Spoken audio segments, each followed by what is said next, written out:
Olá, meus amigos. Nós estamos aqui para fazermos um pequeno estudo a convite da casa, já que não podemos estar aí tendo contato físico, pelo menos possamos ter esse contato através da doutrina espírita, do estudo da nossa doutrina. Então a gente vai começar lendo uma página do livro O Espírito da Verdade. É a lição 2, intitulada Excesso e Você. E vem falando assim pra gente. Amigo, espiritismo é caridade em movimento. Não converta o próprio lar em museu. O utensílio inútil em casa será utilidade na casa alheia. O desapego começa das pequeninas coisas e o objeto conservado sem aplicação no recesso da moradia explora os sentimentos do morador. A verdadeira morte começa na estagnação. Quem faz circular os empréstimos de Deus renova o próprio caminho. Transfigure os apetrechos que lhe sejam inúteis em forças vivas do bem. Retire da despensa os gêneros alimentícios que descansam esquecidos para distribuição fraterna aos companheiros de estômago atormentado. Reviste o guarda-roupa, libertando os cabides das vestes que você não usa, conduzindo-as aos viajores desnudos da estrada. Estenda os pares de sapatos que lhe sobram aos pés descalços que transitem derredor. Elimine do mobiliário as peças excedentes, aumentando a alegria das habitações menos felizes. Revolva os guardados em gavetas ou porões, dando aplicação aos objetos parados de seu uso pessoal. Transforme em patrimônio alheio os livros empoeirados que você não consulta, endereçando-os ao leitor sem recursos. Examine a bolsa, dando um pouco mais que os simples compromissos da fraternidade, mostrando gratidão pelos acréscimos da divina misericórdia que você recebe. Ofereça ao irmão comum alguma relíquia ou lembrança afetiva de parentes e amigos, ora na pátria espiritual, enviando aos que partiram maior contentamento com tal gesto. Renovemos a vida constantemente, cada ano, cada mês, cada dia. Previna-se hoje contra o remorso amanhã. O excesso de nossa vida cria a necessidade do semelhante. Ajude a casa de assistência coletiva. Divulgue o livro nobre. Medique os enfermos. Aplaque a fome alheia. Enxugue lágrimas. Socorra feridas. Quando buscamos a intimidade do Senhor, os valores mumificados em nossas mãos ressurgem nas mãos dos outros, em exaltação de amor e luz para todas as criaturas de Deus. André Luiz. Vamos então fazer nossa prece, pedindo a Deus, aos bons espíritos, ao nosso anjo guardião, que nos guie nesse trabalho, nos intua, nos envolva, para que tudo possa correr bem. Mestre Jesus, governador do nosso planeta, proteja todos nós, que estamos sedentos de conhecimento, de consolo, de paz, que possamos ter o propósito de renovação em nossas vidas. Senhor Jesus, abençoa os corações que neste instante se ligam para o conhecimento da doutrina que foi enviada pelos Espíritos amigos, trazendo aí a legislação divina para que possamos proceder bem no nosso caminhar, possamos a cada dia nos aperfeiçoar e lutando por um mundo melhor. Fica conosco, nos protegendo e nos guiando, que o nosso querido Eurípides Barçanufo possa nos envolver nesta tarefa, que assim seja, graças a Deus.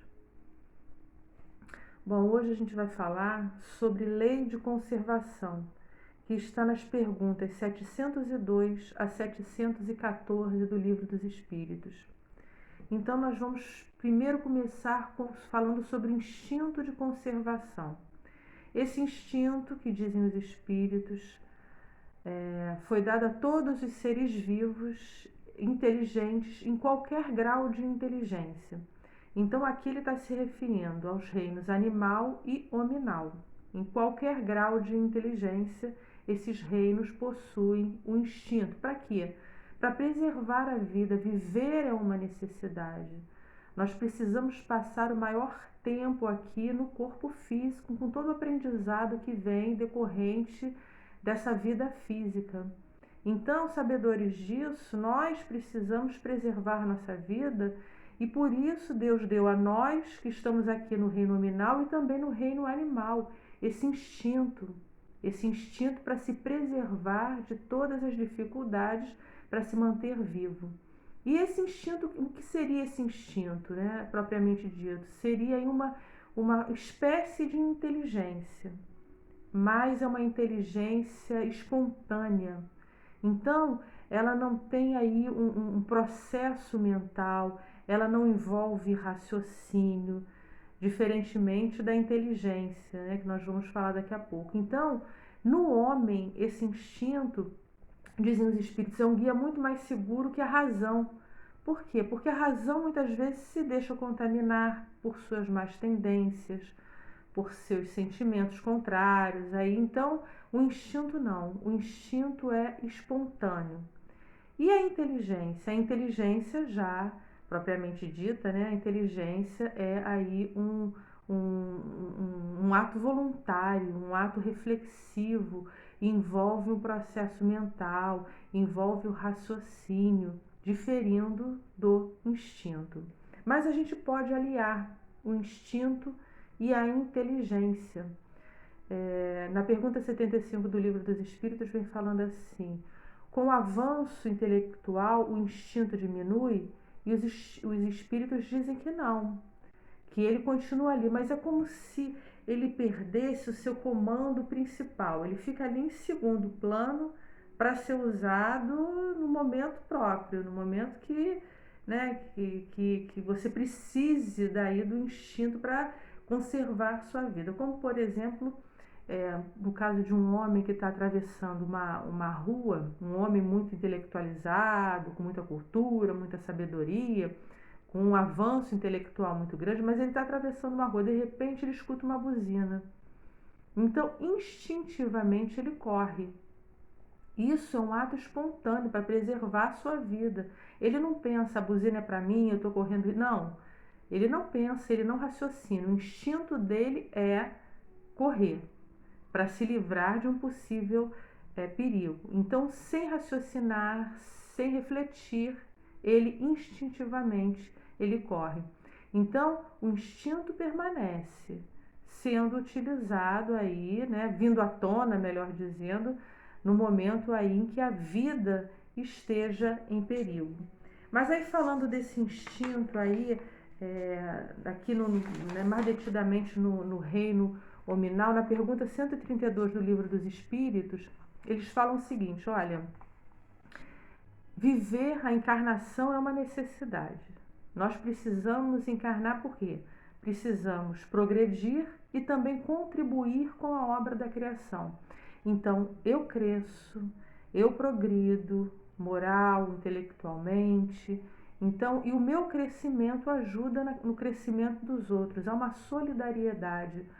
Eu caminho, de um certo sentido, eu estou progredindo e é alguma coisa individual, depende da minha vontade, do meu querer, eu vou dando os meus passos, mas a partir do momento em que eu cresço, eu tenho esse compromisso de ajudar os meus irmãos a crescerem também, em todos os sentidos, intelectualmente, moralmente, enfim, contribuindo aí com a obra da criação, construindo, criando, enfim.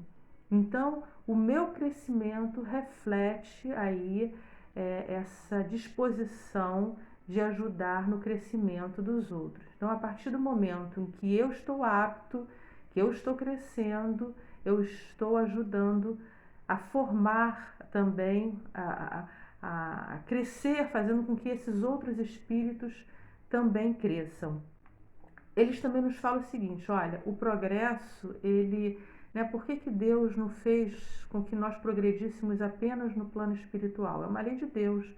Nós precisamos passar pela encarnação, com esquecimento, principalmente aí com o esquecimento do passado, né? Então nós retomamos aí a estrada, procurando trilhar agora um caminho melhor do que a gente já trilhou no passado. Então é uma necessidade nós estarmos encarnados. Agora a gente se melhora no plano espiritual. Quando a gente desencarna e nós fazemos toda essa avaliação da nossa vida, quando nós nos predispomos a voltar numa nova encarnação, modificando o nosso caminhar, nos harmonizando com as leis de Deus, a gente percebe aí uma melhora do espírito, né? Essa predisposição a fazer as coisas certas reflete essa melhora do espírito, essa análise dos seus atos passados reflete uma disposição do espírito. Todos os ensinamentos, os conhecimentos que advêm dessa estada no plano espiritual fazem com que o espírito se melhore, mas é imprescindível que ele passe pela encarnação. A encarnação tem essa etapa essencial. A gente não pode prescindir dessa etapa. Então, precisamos da encarnação também até para nos melhorarmos intelectualmente. Então, esse avanço intelectual se dá na encarnação. E com isso, com esse avanço intelectual, nós passamos a perceber, nós passamos a ter consciência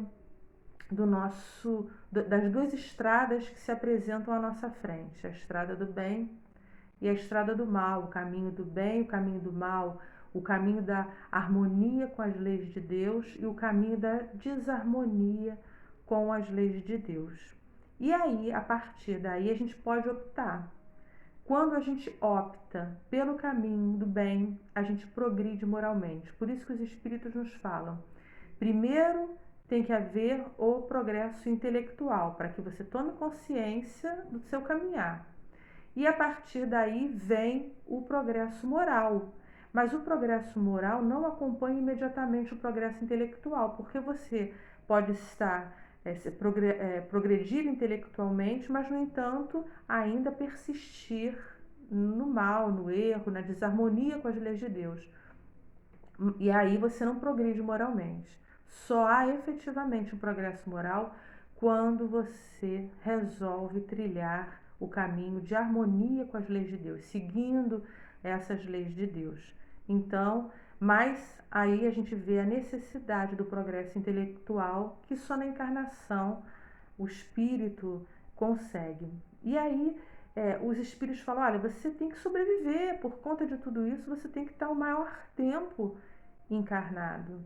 E a gente tem nós espíritas descobrimos com a doutrina espírita, são as informações trazidas da doutrina espírita, a importância dessa encarnação. Todos os instantes, os minutos, né, o maior número de horas, de minutos que nós passamos na vida física, nos protegendo dos perigos, das dificuldades. A gente precisa se conscientizar dessa importância e incitar todos os esforços para permanecermos aqui, por maiores dificuldades que tenhamos. É o aprendizado, é o engrandecimento do espírito, que é o grande objetivo. Equilibrarmos a balança, o desenvolvimento intelectual e o desenvolvimento moral. Com esse equilíbrio, o espírito passa realmente a dizer que se aperfeiçoou, que progrediu. Agora, a gente precisa se esforçar para isso. Nós precisamos nos esforçar para sobreviver. As coisas não caem do céu. Ajuda-te que o céu te ajudará. Então precisamos realmente estar dispostos a isso, através do trabalho, da perseverança, do nosso esforço, buscarmos os meios para sobrevivermos, para termos uma vida melhor para nós, para os nossos semelhantes. Então, é preciso esse ato de vontade. né? O espírito não pode ficar inativo, esperando aí que o mundo dê para ele as condições, né? Que chegue a ele as condições aí, cheguem essas condições para ele sobreviver. Ele tem que ir em busca dessas condições. O mundo dá tudo, mas você precisa se esforçar para colher do mundo essas condições para se manter, para sobreviver, buscando uma vida melhor em todos os setores. É, o avanço tecnológico, né, na medicina, na agricultura, quando o homem vai em relação à agricultura, busca aí uma maior produtividade, uma rapidez na colheita. Então ele está buscando os meios de fazendo com que nesse setor haja aí um aperfeiçoamento que traga para ele uma melhor forma dele sobreviver, de colher esses frutos para ele sobreviver. Na pergunta 707 do Livro dos Espíritos, Kardec vem falando sobre a higiene pública, que na época dele já se vislumbrava aí um avanço. E hoje, claro, está melhor ainda. Nós temos aí um avanço tecnológico nessa área que a gente pode trazer uma higiene pública, fazer com que o homem tenha aí condições de viver de uma forma muito mais saudável. A própria pandemia que está aí trazendo estimulando, nós precisamos entender que tudo que acontece com a gente é para o bem. Então, tirar dessas situações que são difíceis, que são dolorosas, mas tirar coisas boas. Se estamos passando por isso é porque temos condições de passar, de amanhã tirar proveito disso para amanhã ter um mundo melhor. E um exemplo é a vacina.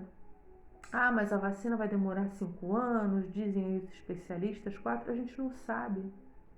Pode ser que haja permissão do plano espiritual, que como aí já as pesquisas já estão né, muito avançadas nessa área, pode ser que eles descubram aí uma vacina num tempo muito mais inferior, né, muito mais rapidamente. Então, mas isso depende da gente, depende dos nossos esforços, do nosso merecimento. Mas nós temos condições para isso. O que a gente tem que entender é o seguinte: nós temos condições, vamos passar pelas dificuldades, vamos passar pelos momentos tumultuosos, mas temos condições de engendrar um futuro melhor, uma vida melhor. Amanhã vamos ter uma vacina que imunize aí a população. Esse é o caminho, né? Então a gente tem que ter, nós temos tudo, a natureza nos dá tudo. Nós temos todas as oportunidades. Quando a gente vai no livro A Caminho da Luz, e aí a gente percebe Jesus e os engenheiros siderais na formação do planeta. Olha, coloca a camada de ozônio a tantos quilômetros, vamos começar a aprimorar as espécies, o reino animal, o próprio corpo físico do homem, né? Porque nesse começo ele precisava dessa ajuda para essa transformação do perispírito. Vamos ajudando aqui, vamos transformando ali as espécies vegetais. E até hoje eles trabalham, nos ajudam. Tudo isso para que nós tivéssemos condições de permanecer o mais tempo possível no corpo físico. Então, muitas vezes, os espíritos esperam apenas um esforço mínimo para que consigamos viver e aproveitar essa oportunidade. Então, a natureza dá tudo para a gente, o mundo dá tudo, em relação a tudo, em todos os sentidos. Ah, mas há desequilíbrio? Sim, há desequilíbrios. A gente estava falando da higiene pública, é claro que não há. Isso não é levado a todos os lugares. Nós estávamos vendo um filme que se passava na Índia e o menininho escrevia uma carta para o ministro lá, para o primeiro-ministro, pedindo um banheiro, porque aonde, na comunidade onde ele morava, nenhuma casa tinha banheiro, não tinha, melhor dizendo, vaso sanitário. Eles tinham um cubículo lá que eles tomavam banho de balde, mas não tinham vaso sanitário. Então eles faziam as necessidades lá pela comunidade mesmo, arranjavam um cantinho e tal, e iam lá na frente um dos outros, até que ele consegue um banheiro. Então, não é por falta de tecnologia, não é por falta de dinheiro muitas vezes, porque isso foi construído e às vezes é uma quantia que não, né, que é acessível, que dá para ser feito, mas essas dificuldades, esses desequilíbrios são decorrentes muitas vezes do egoísmo, do orgulho, da má distribuição social. Então, é o próprio homem que causa essa falta de recursos, né? E não fazer o que a pergunta 132 fala, a resposta lá está falando.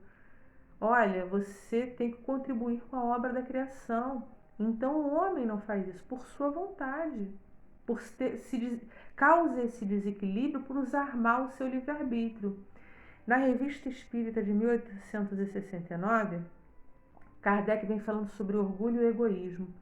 E ele fala assim: a exacerbação do instinto de conservação é que causa o orgulho e o egoísmo. Então o homem tem o necessário para sobreviver, mas aí ele extrapola esse limite e entra no supérfluo, querendo mais, querendo só para si, não dividindo, não, é o que a página falou, estagnando esses bens que nos foram dados por empréstimo, para que a gente possa contribuir, possa levar aí essa igualdade para os outros irmãos.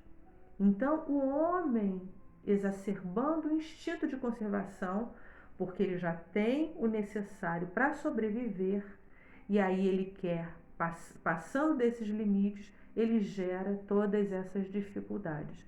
Então, é o orgulho, o egoísmo, que são filhos aí dessa exacerbação do instinto de conservação.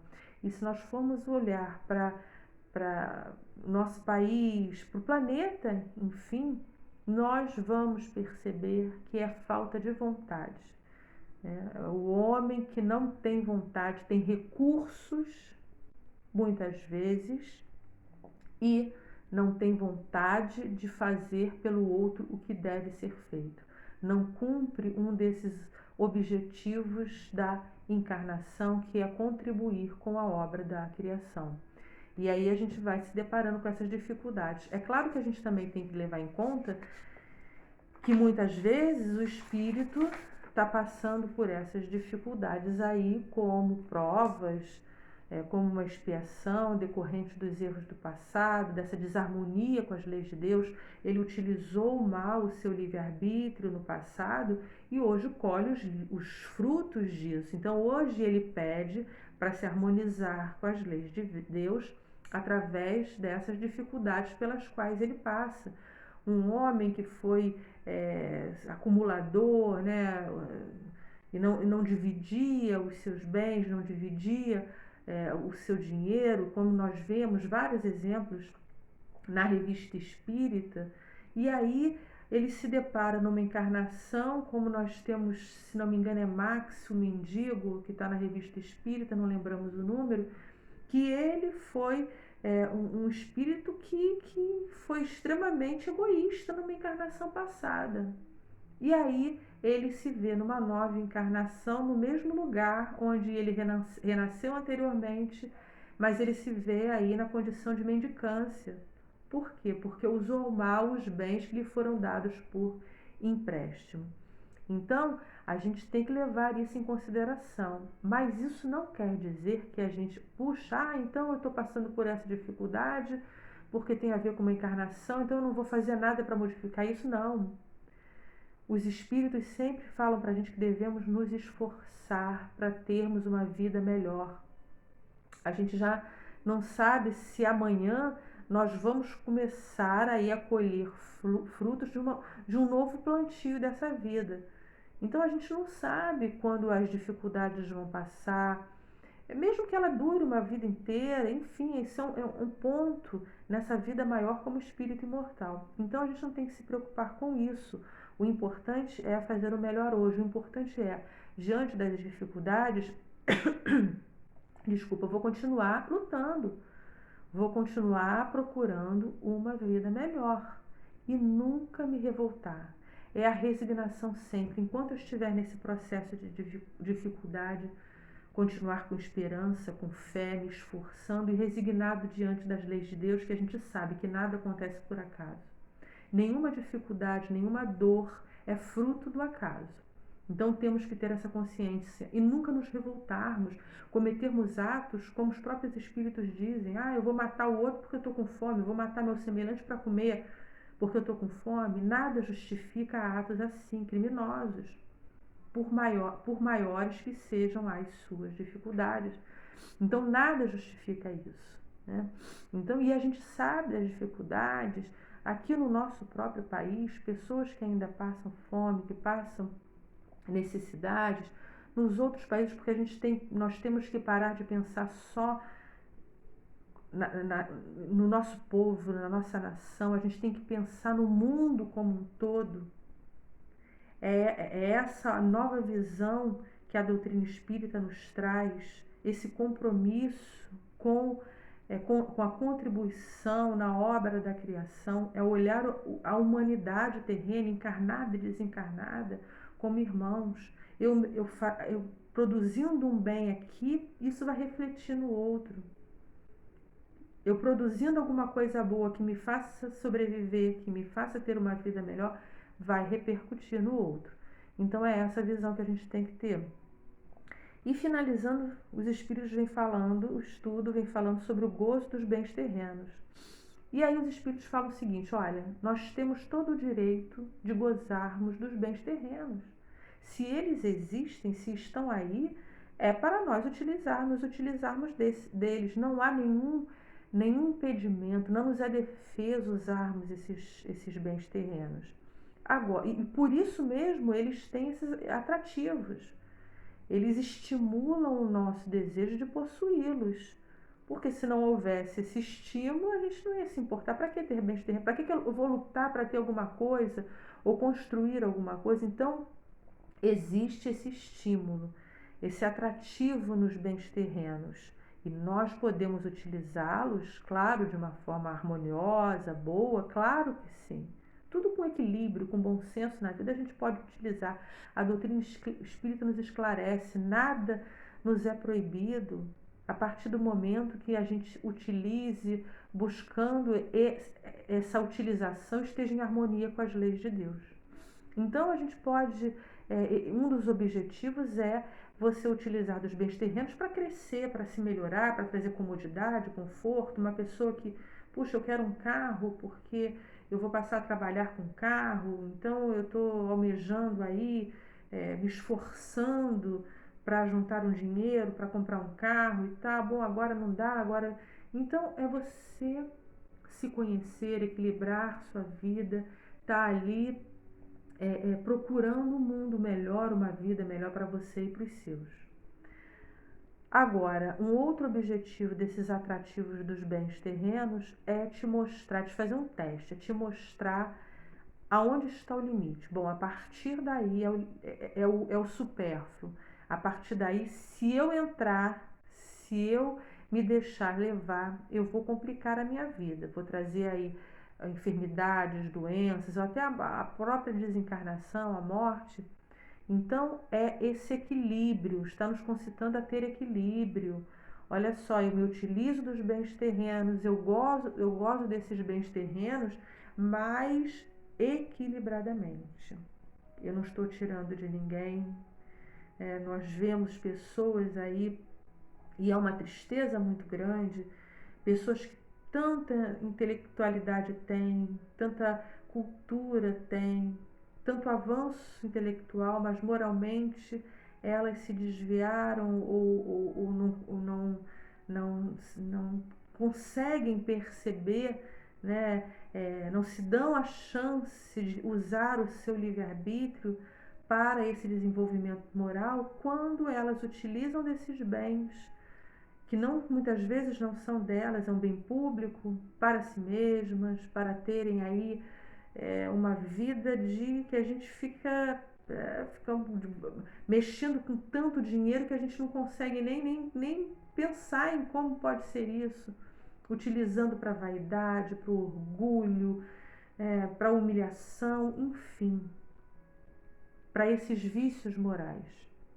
Então, essas pessoas gozam dos bens terrenos da forma errada, não se impondo limites, usando só para si mesmas, não enxergando no próximo também um beneficiário, não enxergando, percebendo na vida que aquilo, como disse a página inicial, aquilo que está estagnado em casa, eu posso dividir. Ou mesmo que não esteja estagnado, se houver a possibilidade, que eu possa também dividir. Porque a gente só pensa em dar, a página fala, olha, você só pensa em dar no que está te sobrando.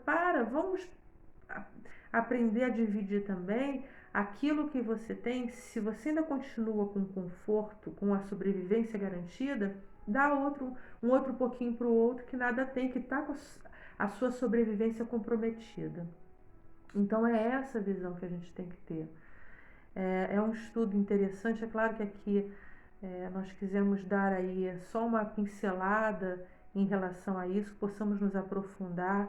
Desculpem aí as nossas falhas, porque é a primeira vez que estamos aí gravando um estudo e com a intenção, meus amigos, sempre de ser útil de alguma forma, de uma pequenina forma, contribuir aí com a divulgação da doutrina espírita, com conhecimento, com consolo, enfim, de todos os corações. Então, nós vamos fazer a nossa prece final, pedindo a Deus, ou agradecendo a Deus pela oportunidade, que possamos ter contribuído aí com essa divulgação de uma doutrina que tanto bem nos faz. Se não somos melhores, é porque não queremos, porque os ensinamentos estão aí. Se não somos melhores, é porque não nos predispomos, não nos esforçamos, não começamos a caminhar. É uma estrada longa, nós sabemos que vários obstáculos vão estar nessa nossa caminhada, mas sabemos também que no final dessa estrada, os braços amorosos do nosso meigo Jesus vai estar nos aguardando. Então, que possamos nos esforçar, agradecer a vida, nos esforçarmos para estarmos o maior número de minutos possíveis aqui, para realmente termos como grande objetivo não só esse aprendizado intelectual, mas principalmente o moral. Que possamos começar hoje nessa estrada que vai nos levar a esse aperfeiçoamento moral. Obrigada, Jesus. Obrigada, Eurípides. Que assim seja, graças a Deus. Obrigada mais uma vez a todos os irmãos.